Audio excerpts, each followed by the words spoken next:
So I would just like to start off by saying survive or perish. So these three words uttered by the famous Greek philosopher Aristotle could never be aptly fit its meaning more than any time in history.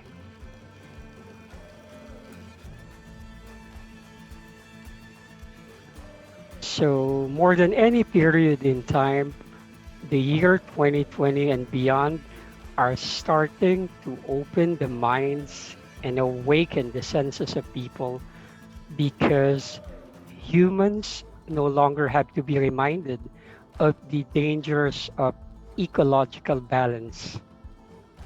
But nature does her work so aggravatingly bad that an example of modern pandemic called COVID-19 started in China last year, killed almost 2.8 million global citizens in the world and are still counting.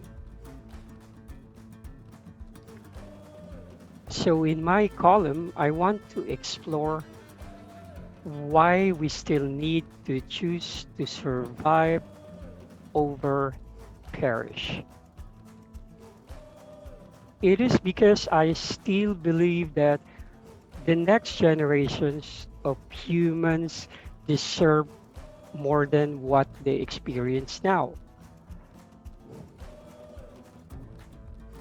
So, one of the best ways on how we can safeguard the world and the next generations into maintaining ecological balance is a trending concept called sustainable development. Sustainability, as defined, means meeting our own needs without compromising the ability of future generations to meet their own needs. In addition to natural resources, we also need social and economic resources. This is by far the priority on the list of the United Nations urban planning, globalization, and their initiatives are being spread globally. So we really need to care for these projects because we are left with no choice.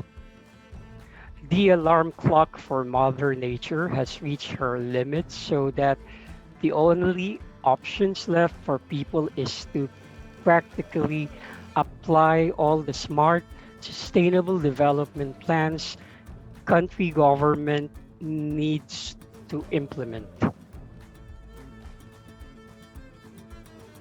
So, like for example, in my country, the Philippines, one must design more modern and advanced disaster initiatives in order to speed up the rescue mobilization of people during hurricanes and natural calamities. Corruption may be on the loose, but again, netizens are left but really follow the government. Projects similar to the Litter of Light movement, funded by the United Nations through the initiatives of a person named Ilac Diaz, has been doing its level best to reach far flung areas in the provinces to substitute for solar energy and light to produce household electric appliance for their homes. This small initiative greatly impact the use of low carbon footprint instead of using electric and fossil fuel to light up the whole country.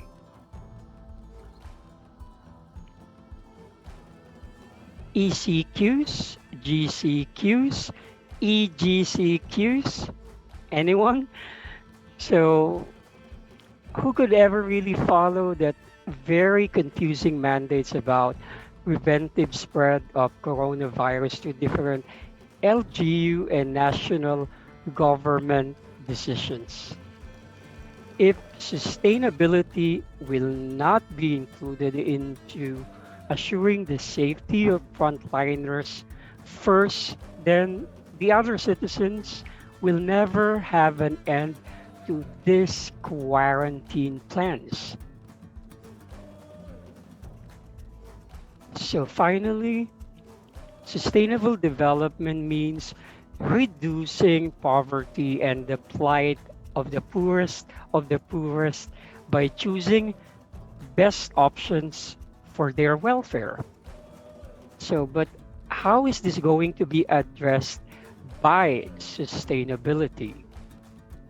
So, I found out that the best initiatives are exemplified by the famous mayor Yorme Isko of Manila, and he is one of the best examples and initiators on how he mobilizes the sustainable planning incorporated to prioritize poorest citizens of his land. Instead of stripping away opportunities for his constituents, he provides for them social amelioration fund, access to B2B investments, free medical laptops for students, and many other essential stuffs. So, to end my column, I just want to express my support to sustainable development plans in the whole wild world because it deserves something extra for future generations. There is no best time to realize all of this value and urgency, and I choose to survive and not perish. So, thank you very much for watching and listening to my editorial.